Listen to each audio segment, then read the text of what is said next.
This is just what the doctor ordered. Hello and welcome to another World Cup special episode of Just What the Doctor Ordered, the show where I give you your weekly dose of vitamin cricket. I'm Dr. Nishant Joshi. Let's start the show.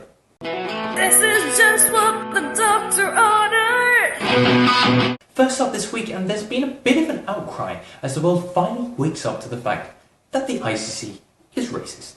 Specifically against teams that don't currently bring enough money to apparently justify a place in the 50-over World Cup. For the next World Cup in 2019, the number of teams will shrink from 14 to just 10.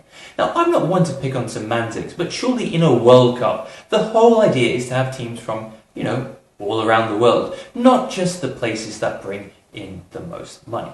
Now, why don't we take this to its logical conclusion and just have a never-ending tri-series between Australia, England and India? If money is all that matters, then actually, why don't we just have an all-year-round IPL, which we already know is the most profitable tournament in the world, for some. Now, this brings us to a broader question. Should these so-called minnows be allowed to play cricket at all? I think that if the ICC had their way, they'd charge us all a backyard cricket tax. Anytime you think about putting a set of stumps into the ground or playing catch with your kids, there'll be an ICC heavy waiting to shake you down. And now for some honest subtitles. This is just what the doctor ordered. We obviously know that Virat Kohli's been an outstanding player for India over the last couple of years. His record is phenomenal. So we were just talking at dinner last night about guys like Suresh Raina.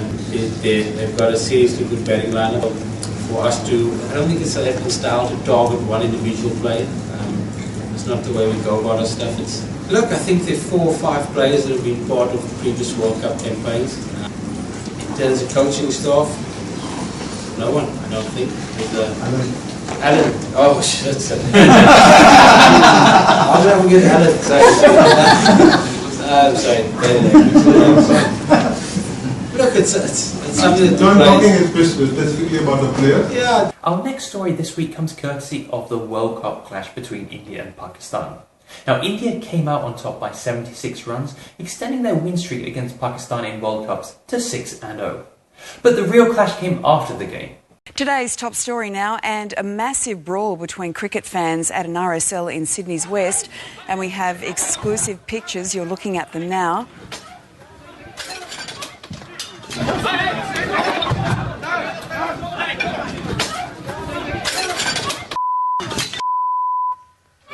Fighting over a game of cricket.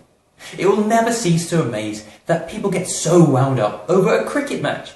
I mean, how immature, juvenile and brain dead do you have to be to get confrontational during a cricket match? We keep saying that cricket is a sport of peace, so please, as a plea to all fans out there, don't let cricket become football. This is just what the doctor ordered. This is just what the doctor ordered. Time for my patient rounds again this week, and thank you all very much for tweeting in using the hashtag JWTDO. Our first question this week comes courtesy of Darshan, who asks, why do you think Kane Williamson went for so little in the IPL auction? Now, Kane Williamson was bought by Sunrisers Hyderabad for the equivalent of $97,000 US. Now, as we know, there is no rhyme, reason or logic to the IPL auction. Williamson is currently in the form of his life, one of the most formed batsmen in world cricket along with AB de Villiers. So obviously, Yuvraj Singh, the guy with just 8 50s in his entire IPL career, was sold for 30 times more than Kane Williamson. Our next question comes from the Lion Lama, who asks, how old is Shahid Afridi? Well, this is one of cricket's eternal questions, like why can't the Akmal family catch? And why do England keep dropping talented Asian players? Now, Shahid Afridi is apparently turning 35 years old very soon, which would make him just 9 years older than me. Shahid Afridi has played in 11% of all ODIs in history. If you believe he's 35 years old, you probably believe in other commonly believed myths, such as the Tooth Fairy and that Duncan Fletcher is actually coaching the Indian cricket team. This question comes in from Samir Alana, who asks, are South Africans going to choke again? Now, South Africans are born chokers. No, seriously. As a doctor, I can confirm that it's a congenital condition where the entire team were delivered at birth with umbilical cords tied around their necks. Thanks again very much for joining me this week. If you enjoyed this video, then do click the like button below and feel free to share on Twitter or Facebook, or maybe even tell a friend about it in person if that's even a thing that people still do these days. Until next week, this was Just What the Doctor Ordered. This is just what the doctor ordered.